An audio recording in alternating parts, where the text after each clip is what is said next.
विधान भवनाच्या पायऱ्यांवर विरोधकांचं आंदोलन, मंत्री झिरवाळांच्या राजीनाम्याची मागणी। आंदोलनात ठाकरेंच्या शिवसेनेकडून कोणाचाही सहभाग नाही, महाविकास आघाडीच्या बैठकीलाही दांडी।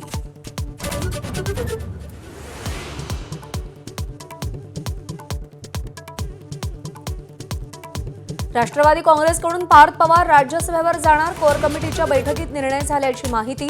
16 मार्चला होणार राज्यसभेची निवडणूक।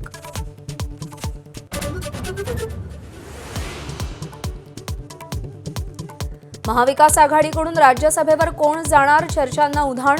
शरद पवारांनी राज्यसभेवर जावं अशी सगळ्यांची इच्छा। प्रदेशाध्यक्ष शशिकांत शिंदेंचं वक्तव्य, तर पुढच्या आठवड्यात उमेदवार निश्चिती, सतेज पाटलांनी स्पष्ट केलं।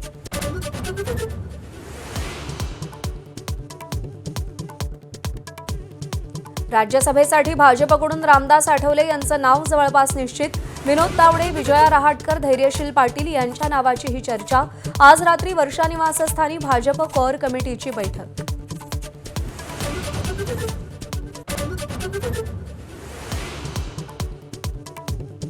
भाजपच्या 12 उपाध्यक्ष, 6 सरचिटणीस, 12 चिटणीसांसह युवा मोर्चाच्या अध्यक्षांची घोषणा। केशव उपाध्ये, पडळकर, अर्चना पाटील चाकूरकर, सुजय विखे उपाध्यक्षपदी, नवनाथ बन यांच्याकडे मुख्य प्रवक्तेपद।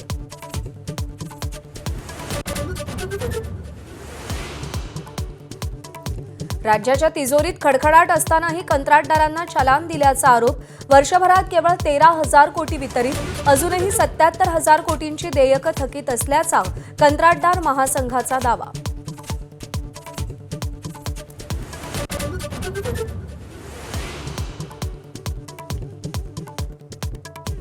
गडचिरोलीतील मोहफुलाच्या दारू निर्मितीच्या कारखान्यासाठी नियोजित जनसुनावणी स्थगित। 9 मार्च रोजी सुनावणी होणार होती, माझ्याच्या बातमीनंतर प्रदूषण नियंत्रक मंडळानं जनसुनावणीची स्थगिती नोटीस काढली।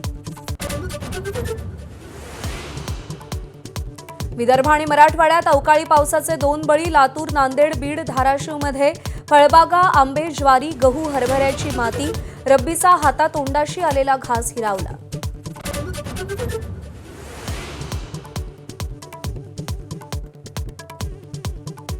भारताचे सर्वपक्षीय खासदार पुन्हा परदेश दौऱ्यावर जाणार।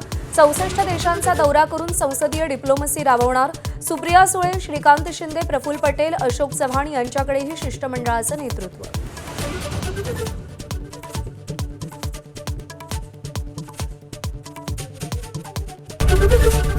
एबीपी माझा, उघडा डोळे बघा नीट।